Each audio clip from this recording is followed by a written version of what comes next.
ప్రహరీ గోడలు పట్టుకుని చిన్నవి ప్రహరీ గోడలు కట్టాలి. దానికి సంబంధించిన టెండర్స్ కూడా అవసరమైతే పురోగతి కమిషన్ గారికి చెప్తున్నాను.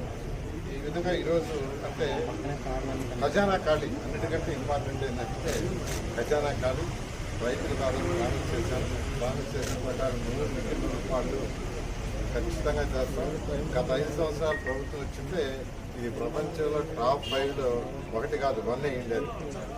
టాప్ 5లో ఒకటి కూడా కాదు. ఆ రోజు ముఖ్యమంత్రి గారు నాకు ఇచ్చిన టార్గెట్ ప్రపంచంలో టాప్ 5లో ఒక రాజధాని కట్టమని. అది ఆ డిజైన్స్ చేసిన డిజైన్స్ కావచ్చు, normal cost and partners vendor వాళ్ళు చేసిన డిజైన్స్ అవన్నీ చూస్తే నిజంగా 1 అయ్యిండేది. మన దురదృష్టం. అయినప్పటికీ ఇప్పుడు మించిపోలేదు.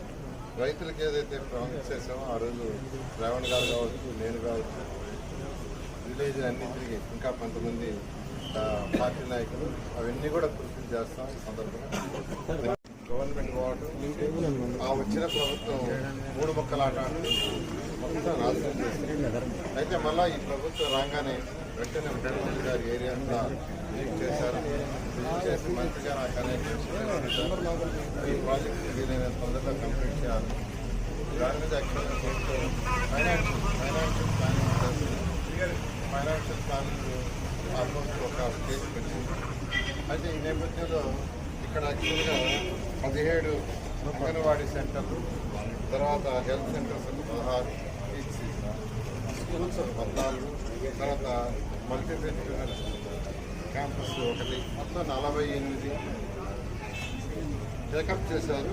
అందులో వర్క్ తీసుకుంటే 17 అంగన్వాడీ సెంటర్లు 80%, 16 హెల్త్ సెంటర్స్ 70%, 14 40%.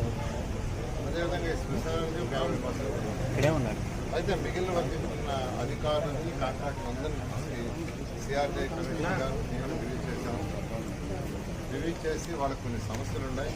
ఆ సమస్యలన్నీ ఓవర్కమ్ అవుతుందిగా నిర్వహించడం జరిగింది. వాళ్ళ సమస్యలు అంటే డబ్బుల సమస్య, బిల్స్ రాలా, వాళ్ళు పనిచేయాలి ఆపేశారు.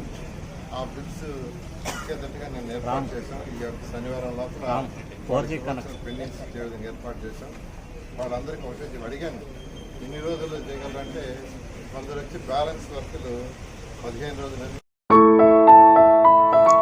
పల్నాడు ప్రజల సమస్యలపై నిరంతరం పోరాడుతూ ప్రజల మన్ననలు పొందుతున్న పీవీఆర్ న్యూస్ తెలుగు 4వ వార్షికోత్సవం శుభాకాంక్షలు తెలియజేస్తున్న మాచర్ల చక్రధర డిగ్రీ కళాశాల ప్రిన్సిపల్ కుర్రి సాయి మార్కొండారెడ్డి.